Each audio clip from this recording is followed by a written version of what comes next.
Hey YouTube, this is Mr. B.W.H.Y coming at you again with another video. This time a gear review. As you can see before you, it's the Buck Vantage. This is the Force, Buck Vantage Force. And I cannot remember what the color scales are, so let's just get into it right quick. First impressions when you pick up the knife, awesome. First buy it is super smooth. And it just feels solid.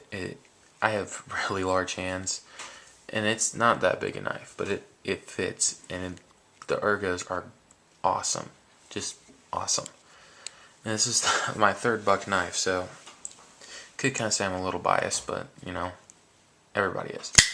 It is a flipper, and it does have it's not really a thumb hole, it's more of a thumb slot, and that does allow you to do more of a can't do it. Hang on. Spidey flick kind of a thing with it.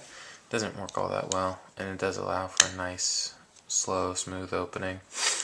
Let's do a quick measurement on it. Get the blade length, or cutting edge length rather. Let's see, what does it say? About 3 inches cutting length, which is really nice. Sorry, 1 second. Whoa. It is really great. Whoa. Dude, sorry about that, guys. It's a really nice knife. It came really, really sharp. Buck does an amazing job with 440. 440A, 440C, whatever. I got 2 knives in 440 from them, 1 in 420.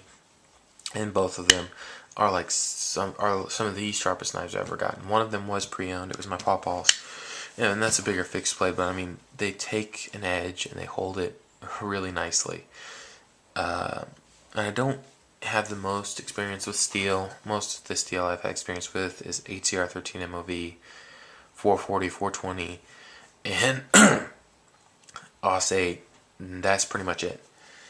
I have a little bit of experience with D2 because I'm making some knives in that, but and you will get to see those later, but probably when they're finished.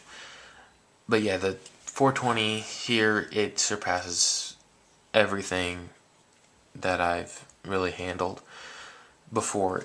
They come with a really, really nice edge, but Buck does something funky when they grind their edges, because it's a pain in the butt to sharpen. I mean, I tried touching up the edge, not letting it get dull. It didn't work. It really just jacked the edge up. I used ceramic hone, and it just really jacked it up. The pocket clip is one directional, tip up, which is my preferred carry. Especially with this, you can do a zip tie wave on it. I don't like that just because it buries in your pocket. Like literally, when you put it in, that is the view at the top of the pocket. You see nothing besides the pocket clip sticking out, which is kind of nice in a big pocket. You can just slide your fingers around it like this and pull it right out. It works really nicely, and it doesn't go anywhere. I did bust the head off of one of the screws, so the screw is still in there, but the head's just gone. And it still holds perfectly fine with one screw. It is a really amazing knife. It is tough as nails, and they're just really nice. I want to get them all now. And that's, to me, that's the test of a really nice knife and a company. Would you buy it again, and would you buy more than one? The answer for this one is yes. And this is the most expensive knife I have ever purchased. When I bought it from Gander Mountain here in the city I live, Fayetteville, North Carolina, it was $50-something. The most expensive knife I've ever bought, but worth every penny. I would so buy it again if I had the money. You know, check eBay and Amazon. I'm sure you can find it for a little bit less. But they're great knives. You really can't go wrong with them. And that's pretty much all I got to say. There are tons of videos on these knives. There's not really, actually one more thing I want to say, there's not really a whole lot of grip to these handles. So if your hands are wet or anything like that, it's kind of hard to hold on to. But thanks to that little flipper, that jimping is a little bit aggressive when you're holding it like this. It's perfect for it being a bit of a recessed flipper to get at, but it's a little aggressive when you're holding it like this, but that means that your hand's not going anywhere. If you look at my first video I put up on YouTube, this was my tactical knife for that reason. Between the thumb ramp In the choil, one second, I gotta get my phone. Alright, sorry about that, that was my mom. But as I was saying before, I was using this for a tactical knife because of the choil created by the flipper and the thumb ramp. Now the jimping on the thumb ramp, see if it'll focus. Yeah, a little bit. You can kind of see it. It's not aggressive at all. I mean, your thumb just slides right over it. But but thanks to the choil, your finger's not going anywhere. That ramp just kind of gives you a little bit more downward pressure when you are cutting or slicing. And it does cut really, really well. I'm not going to do a cut test because I jacked up the blade. And I'm looking to get a good sharpener. I'm looking at the Smith, or the Lansky 5-stone system Swiss Army Zippo uses. I'm looking to get a hold of that for my first... I can't flip it out now with the left hand. For my first good sharpening system, I was using a freehand stone, and I really just can't get an edge with it. 2-stone system, so... But anyways, reverse grip is really comfortable. You see my big old hands, you can't even really see it. It doesn't fit, but it's still really comfortable. Now the liner lock is pretty high. See if I can get that to focus. Yeah, one second, gotta get my phone again. Alright, sorry about that. My phone's just making all kinds of noise, but, you know, I took care of it.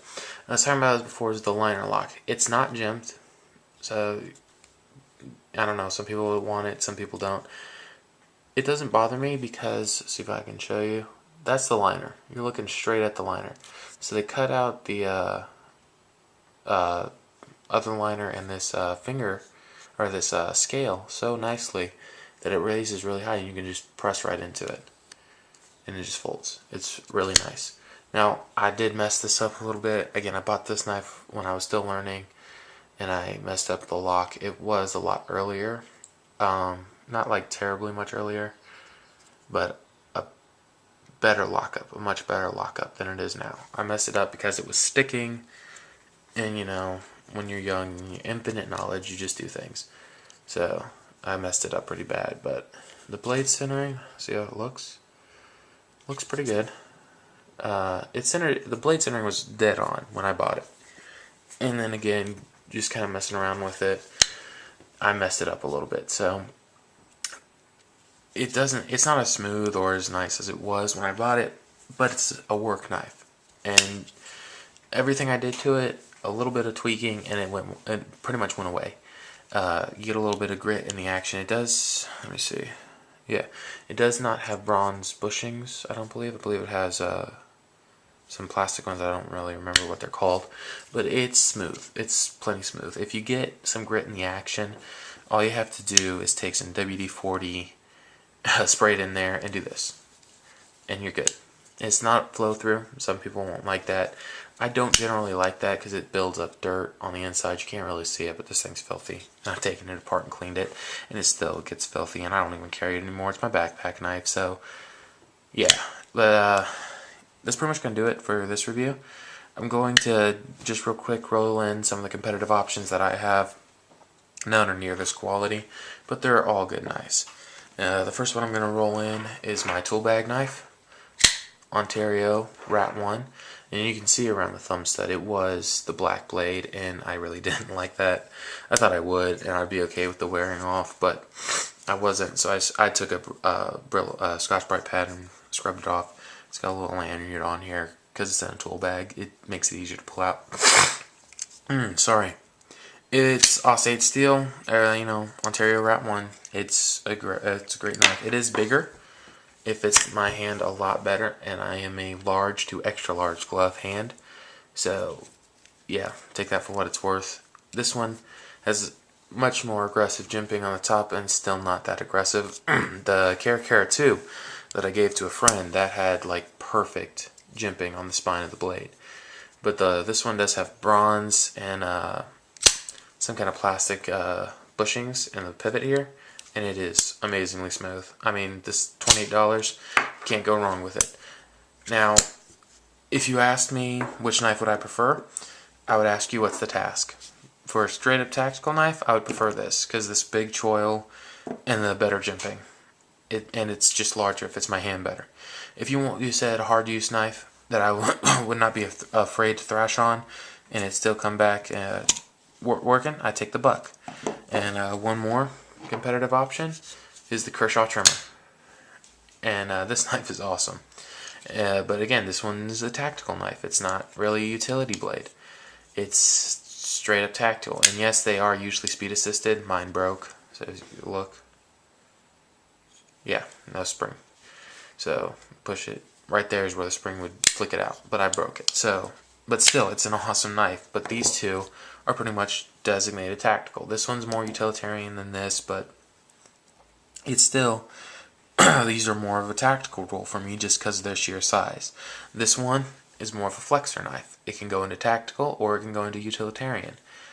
And, you know, I'm not too worried about scaring people with my knife, so size is a little bit of a factor in coloring and stuff in me choosing a utility blade, but not that big of one.